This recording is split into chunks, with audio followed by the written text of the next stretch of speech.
In the words of Patrick Starr, Who are you people? I made this video so my Instagram followers could stop DMing me about this, and you're telling me that 10,000 strangers on the internet, mostly teenagers, no offense, came to it and was like, I have an opinion? What? I have to script things now? In Word doc? And commit to a mic setup and a video cam? What the hell? Hello, internet. My name is Stephanie or Steph. Either is fine, and I am surprised. But really, thank you. It's been so fascinating to read all of your responses. It kind of makes me feel bad that the original video, to me, feels half-assed, whereas now I have a whole script set up, and my mic placement is better, and the camera quality is still bad. I know it will not get better in this video. I'm so sorry. But I figured, since last video we found our 0 is 0, we might as well find our 6 is 6. If you don't remember what I'm talking about, for point of reference, I'm using this thing called the Kinsey scale. 0 equals completely heterosexual, no gay vibes whatsoever, and 6 being 100% gay, house down boots. This scale is typically used for people and how they individually characterize their own sexual orientation, but in this case we're using it for media, so call it the Kinsey scale for media, I guess. I don't know if that's coined anywhere. I don't know if there's a similar thing. Let me know if there is, so I don't get in trouble. Before we get to that, I just wanted to address some of your comments from the last video, because again, I just kind of made the video. I wasn't totally thinking about some things and wanted to make some things very clear, as well as correct myself on one thing. South Pacific takes place on a fictional Polynesian island called Balihae, not Hawaii, my bad. The 10 musicals listed were not the only 10 musicals that exist, they were just the straightest musicals in my mind. There are plenty of straight musicals out there, including all of these that are hopefully popping on screen because I figured out how to do this. Ooh, wow, so many amazing straight musicals that are out there, ooh.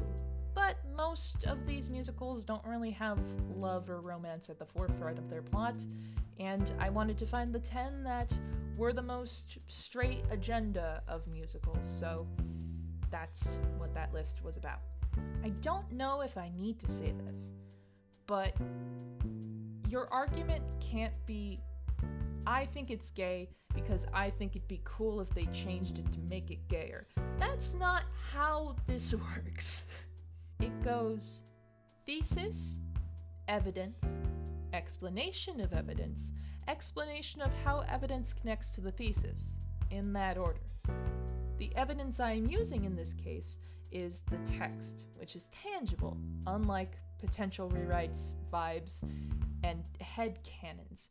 I'm not even going off of factors in past productions, as Mary Martin is pristine Broadway lesbian royalty. I mean, she played Peter Pan, of course she's a lesbian.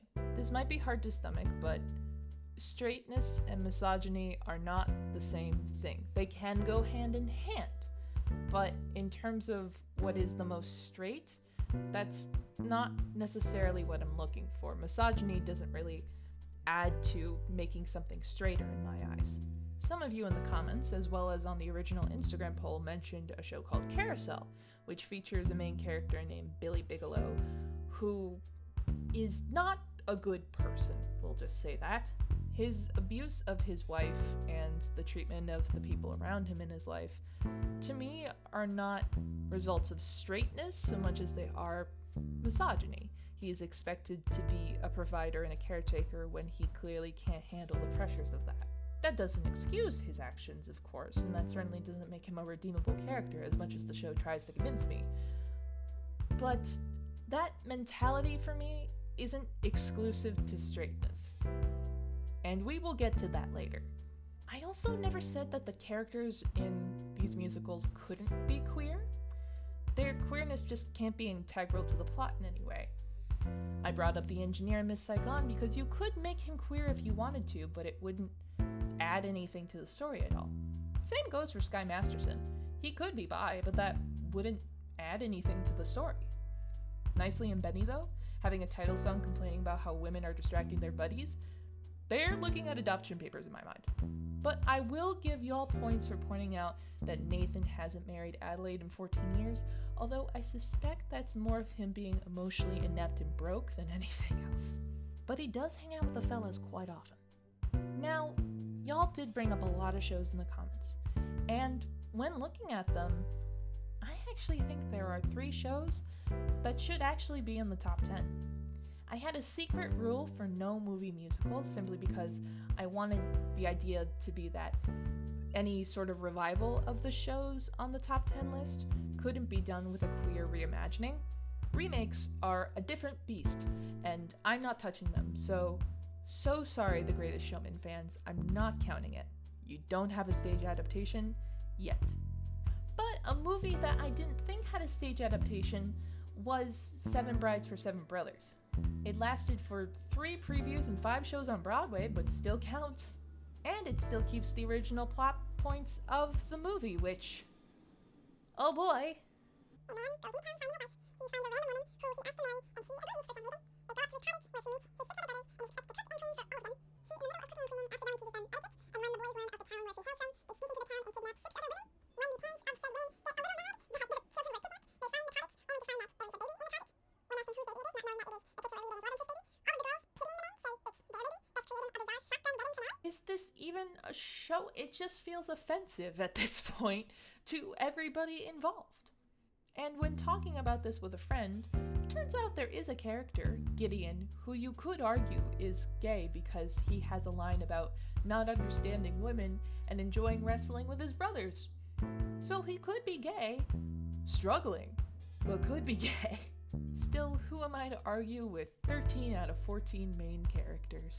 Oklahoma is another show that was mentioned, and I originally dismissed it because of the revival, and not really knowing anything about it, someone told me about how the end sequence has all the townsfolk watching them have... That just didn't feel straight to me. But I looked into the original source material, and I mean, it does end with a wedding, as most Golden Age musicals did, and it does feature a love triangle between a farmer and a cowman. Good gender-inclusive language, Oklahoma, that was good on you. And I realized that I would be a hypocrite if I said that Waitress is straight because the South do be Southin', but this show literally exists. So I do think it should be in the top 10. And I can't believe I forgot about this last one. Fiddler on the Roof. It is a show that I love dearly, but it is set in the 20th century in a fictional Jewish village called Anatevka, where traditions of this village fall apart in front of an older milkman's eyes. It is a show that is so straight, it's boring to straight people. I think that says something. So yeah, those 3 I think should be in the top 10, and originally I would have just messed around with the original top 10 list, but I think I want to hear from y'all. So here's the original top 10. What 3 should be taken out, and where should these new 3 go? You let me know in the comments. Alright, now for the 6's 6. Well, some of these are definitely 5s, but I wanted to curate this list in a way where it also kind of acts as recommendations. In opposed to our 0 is zeros, I tried to look at shows that need gay people to work and need gay audiences to laugh and understand the structure of the show. Trans people can exist in these shows, but that's not necessary for this list, as trans people can also exist in the 0 is zeros and it still works. Somebody let me do trans guys and dolls, I swear to God. So for those little gay teens that thought Nathan Detroit and Sky Masterson should be a couple, this list is for you. Let's start off light.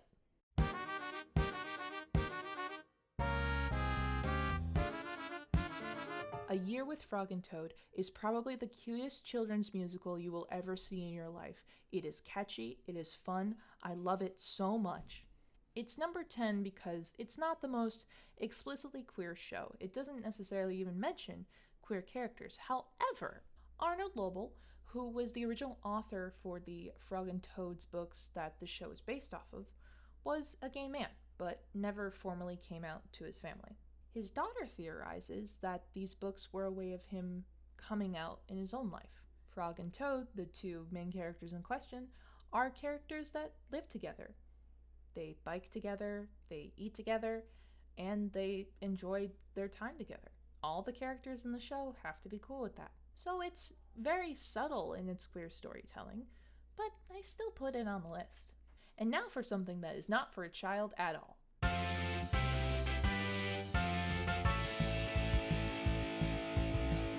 Some of you are going to be surprised where this show is placed, but that's okay. The Rocky Horror Picture Show is based off of the movie of the same name and follows Brad and Janet, fiancés who find themselves at the mercy of Dr. Frankenfurter. The movie that the musical is based off of is considered a cultural phenomenon in queer culture and pop culture at large. Often people will get dressed up, they go out to midnight screenings, they have call and responses that they do at these screenings, and will even have people reenact the movie as the movie is going. But I don't think many people actually know that there's a stage adaptation of this show, and the vibes are a little different when you are at least 100 feet away from the actual action of the show and not in lingerie. Unless you wear lingerie to the theater, in which case I'm not judging. I'm assuming you're very cold, but if you look good, you look good. And if I'm being really picky, there's really only a few potentially queer characters in the show. You have Dr. Frankenfurter, who is really more of a trans femme stereotype when you think about it. You have Rocky, who is Frank's own creation out of their own mind. And to some degree, I guess you could argue Brad and Janet are queer, or at least having some queer experimentation happening. But no one's really explicitly queer here, oddly enough. They're just kind of in their underwear. But I will say, the musical does have its own call and responses, particularly in the UK, which I will link in the description because I think they're very fun.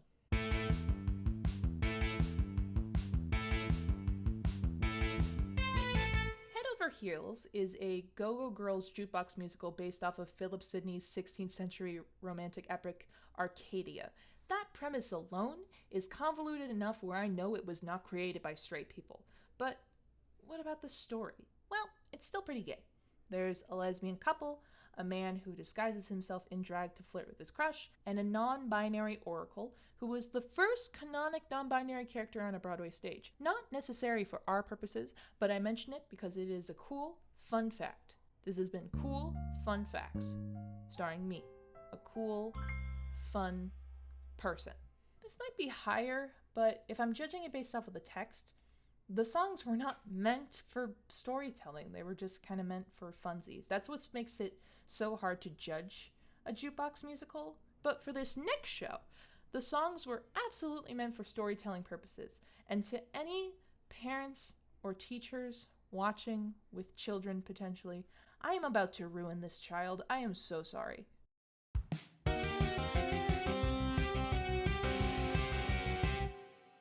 Rent is a pop rock musical adaptation of Puccini's La Boheme, set in 1993 on Avenue A in New York City. Out of the 7 main characters, 3 of them are queer, and 1 of them is gender nonconforming. This show was revolutionary when it came out and lasted on Broadway for 12 years, garnering a generation of, quote, rent heads who were all artists of different mediums and sexual orientations that thought this show was made for them. So the gays are needed here. But in terms of if they are needed for the story, kind of. See, artists and the queer community at large in the 90s were impacted by the AIDS epidemic, and it's one of the few musicals that actually depicts and talks about it. Characters die of AIDS, their character arcs are impacted by AIDS, but in the show, as well as in real life, AIDS is not a strictly queer issue. One could make a version of this story where the disease is something else in question. Let's not talk about the junior version of this show. But you still need the gay characters because Take Me or Leave Me is a good song, I guess.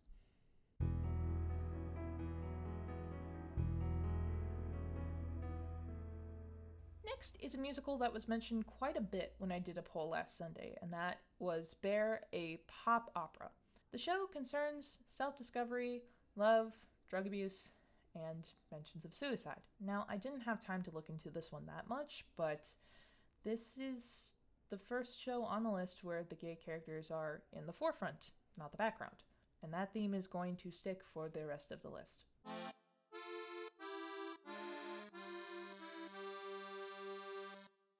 My love, my heart. La Cage aux Folles doesn't get talked about enough. A show from 1986 featuring an older gay couple trying to raise their son is already on itself a revolutionary concept. These characters have to be gay to make the show work. There needs to be drag queens. There needs to be fanfare and camp. You can't work around any of that. The text demands bright, powerful, and at times incredibly stupid. And I love it. Still also demands straight people and heteronormativity to some degree. They are the antagonists, after all, so they're still needed. But would love to hear somebody's argument for how the politician is secretly gay somehow. Would really love to hear that argument.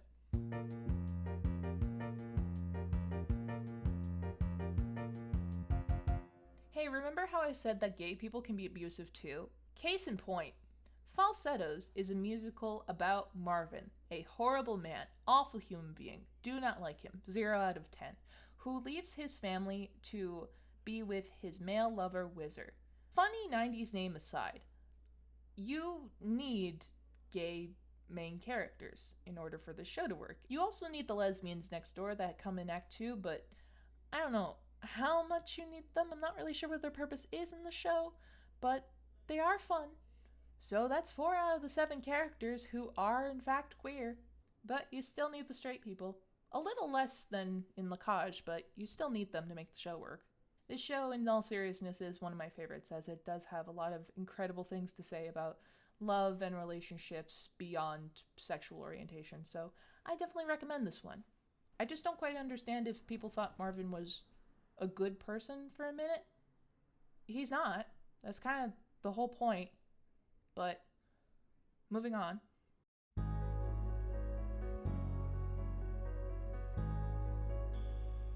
Before I talk about this next show, my sister reminded me of the time that I saw it with her on Broadway.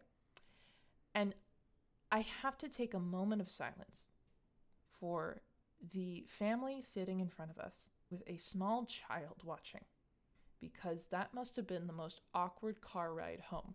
Mommy, what did he mean by butt thrust? Mommy, what did she mean when she said she was the guardian of his sexual ambivalence guarding his shitty butthole? Mommy, what is an inwood daddy? I just need to...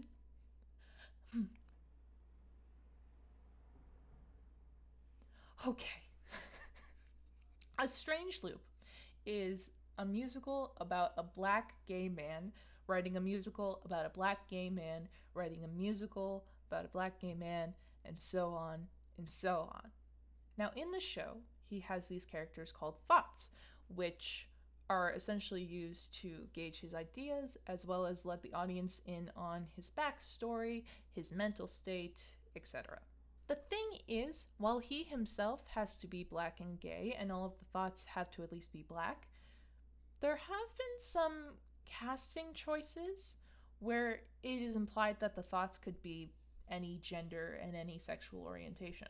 And that kind of makes sense, as they are just thoughts, and while a character is different from the actor portraying said character, they are vaguely written enough where you could apply any backstory to them and they could work. Who's to say that all of the thoughts can't be straight women? As Usher has a very complicated relationship with his mother, and that could just add to that part of the story. Although I suppose the inwood daddy part would get a little out of hand with that 10-year-old. I need to know what was said in that car. I need to know.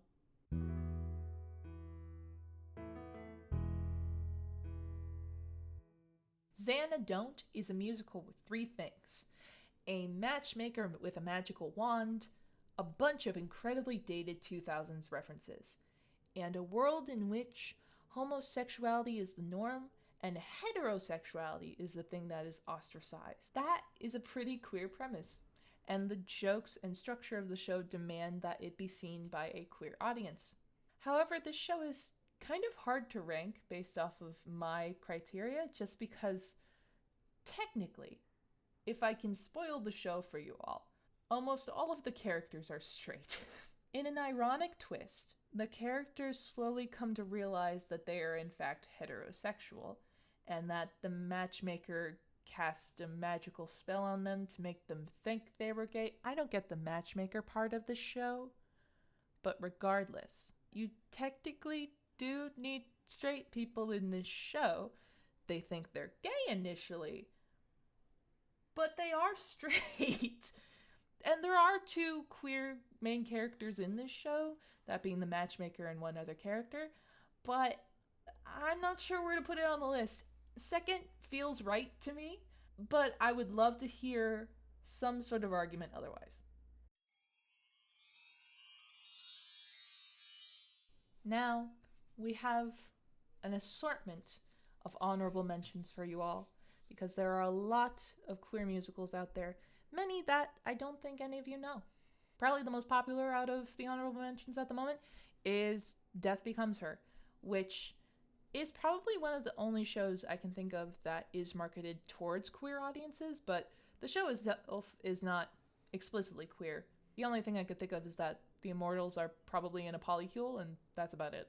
The Kiss of the Spider-Woman is a musical set in an all-male prison and focuses on one prisoner's love and adoration for an actor that he admires. But while this show is technically about queer worship and queer adoration, I would argue that this character is a trans woman. Molina, the character in question, sings a song called She's a Woman that is not about the Spider-Woman, but in fact a woman that she wants to be, and how wonderful and happy and powerful she is as a woman. I'm not sure if there is a consensus of Molina as a character, because I know in the novels it was slightly different, but I always interpreted her, at least in the musical, as a trans woman. Another show that I think is a little more gendered than people think it is Hedwig and the Angry Inch. It does have these grandiose, abstract, queer vibes in it, but I feel like it's more of a show about rock and roll and gender experimentation than it is about being queer. If we were making a show that was considered, I don't know, the most trans musical, this would probably be number one. Everybody's Talking About Jamie is another show that has a queer main character, but nobody else in the show is queer from what I remember. And on top of that, this is kind of one of those shows that functions as a, this is how you treat a gay person with respect. So it doesn't give a queer vibe to me, personally. And specifically for Pride Month, I also wanted to feature some shows that maybe have productions, maybe don't have productions, but are also shows that you can follow in their development and support some new up-and-coming queer writers as they write their totally awesome queer musicals, like Charlotte Lucas is 27 and not dead, Pop Off, Michelangelo, The Last Bimbo of the Apocalypse, Show Me to Eternity, and a little self-insert here, but I wrote a queer neurodivergent musical called Spectrum, which doesn't have a production of it yet, but if I were to pick the gayest line that I wrote in the show, it's probably this one. Gay can mean a lot of things like happy, smart, or bright. I guarantee those aren't the folks that come here every night. So if you're curious about that, you can follow that Instagram as well as the Instagrams of all of these other shows. Oh, and one last thing. There is a Death Note musical. Make of that what you will.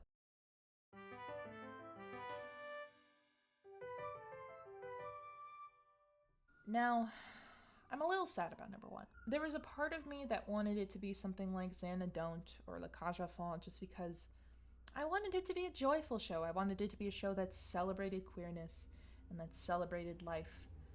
And while I do think it kind of does, there's still a deep sadness that you can't really escape from. Still, the gay characters are so necessary for this show to work, to the point where the straight characters are actually not as necessary. The gayest musical is Fun Home. Based off of the autobiographical graphic novel of the same name, Fun Home follows Alison Bechdel going through her childhood and adolescence as she turns to the same age as her father when he killed himself. The drama of the show comes from the fact that Alison's father cannot accept his daughter's sexual orientation, as he could never come to terms with his own. He uses manipulative and abusive tactics to keep his family intact and his daughter under his thumb. I am sad that a man like this actually existed and treated his family the way he did. But at the same time, the show does have a lot of joy in it. Probably my favorite moment in this show is the titular song, Fun Home. The family runs a funeral home. Allison and her brothers come up with a fake commercial for it that is just so wonderfully cute and just full of joy despite the darkness of the situation. To me, is very gay in the sense that despite the hardships, these characters are still able to find joy and laughs. That to me makes it the gayest show. So there we have it. We have our 0 is 0 and our 6 is 6. And if you're wondering what the perfect 3 is, well, that's the prom. It's a straight musical that straight people think is gay. I will die on this hill. Anyway, bye.